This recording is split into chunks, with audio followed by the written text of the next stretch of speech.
এইভাবে লুটপাট করার কথা ছিল? তাহলে আবারও বলতে হয় যে আমাদের ফেসিবাদ সরকারই হয়তো বা ভালো ছিল। আমি গতকালকে ফেসবুকে দেখেছি আমাদের একটা আহত ভাই বলা যেতে পারে, ওর বন্ধুকে অ্যাড্রেস করে বলছিল যে আমাদের উপদেষ্টার গায়ে সামান্য একটা বোতল পড়েছিল, উনি কি করছে, সিটি স্ক্যান করতে হবে, ওনার হাসপাতালে যাইতে হবে, দৌড়াদৌড়ি একদম লেগে গেছে। সেই জায়গায় ওর আহত বন্ধুকে অ্যাড্রেস করে বলছিল যে আমার এই বন্ধুর গায়ে এখনো একটা রাবার বুলেট আছে, ওর এটা হাত দিতে লেগে গেছে, এটা বের করতে হলে বা এটা পরীক্ষা নিরীক্ষার জন্য সিঙ্গাপুর যাইতে হবে। দেখেন, আহতর এখনো চিকিৎসা হয় নাই। মৃত মানুষের যারা শহীদ হয়েছে তাদের রক্তের দাগ, তাদের মায়েদের বুকে যে ঘা হয়েছে, কান্না করতে করতে যে চোখে ঘা হয়েছে, এইগুলো এখনো শুকায়নি।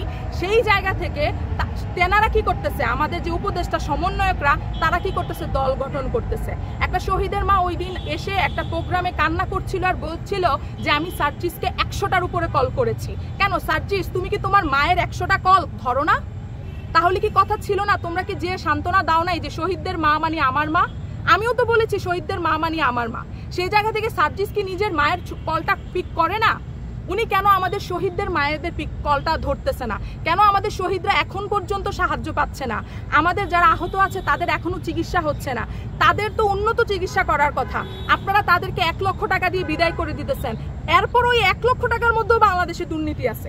হায় রে বাংলাদেশ, কি হইল তোমার? কি আপনারা যারা শহীদ হয়েছে তাদের নামের মাঝখানে আরেক নাম ঢুকাই দিতেছেন, যারা আহত হয়েছে তাদের মাঝখানে আরেক শহীদের নাম ঢুকাই দিতেছেন, একই আহতের নাম 2 জায়গায় দিতেছেন, ডাবল টাকা পাইতেছে। আমি আরেকটা কথা আপনাদেরকে অ্যাড্রেস করি, আমি কখনোই আওয়ামী লীগের পক্ষ না, আমি কখনোই ফেসিবাদ সরকারের পক্ষ না, আমি ইভেন দো ফেসিবাস্ট উপদেষ্টাদের পক্ষেও না। কিন্তু আমার একটা কথা বলতেই হয়, আমরা যখন বাসে উঠি, আমরা যখন লোকাল বাস দিয়ে যাই, যখন আমরা বাসা থেকে বের হই, আমরা যখন বন্ধু বান্ধব একসাথে হই, আমরা এখনো বলি ফেসিবাদ সরকার খুবই খারাপ ছিল, হাসিনা খুবই বাজে মানুষ ছিল, হাসিনা এই করছে, হাসিনা ওই করছে। যখন আমরা অফিস যাওয়ার জন্য সব কলিগরা একসাথে হই তখন বলি খুবই খারাপ করছে, মেট্রো রেলের একদম নিচ থেকে বলি খারাপ করছে। যেই মাত্র মেট্রো রেলে উঠি, এসির বাতাসটা হালকা করে একটু গায়ে লাগে, তখন একজন আরেকজনের তাকায় আর একটু হাসি, আর মনে মনে বলি না, মহিলাটা এতটাও খারাপ ছিল না। যখন আমরা পদ্মা সেতু দিয়ে বাড়ি ফিরি, তখন পদ্মা সেতুর আসার আগ পর্যন্ত বাসে বসে হাসিনা এই করছে, হাসিনা ওই করছে, ঠিক আছে। যখন পদ্মা সেতুর উপর দিয়ে যাই তখন বলি না, এতটাও খারাপ করেনি, খাইছে কিন্তু কিছুটা করছে। তো আমার এখন যে বর্তমান সরকার আছে তাদেরকে আমি বলতে চাই যে আপনারা খাইছেন, ভালো করছেন, কিছু একটা তো উপহার দেন।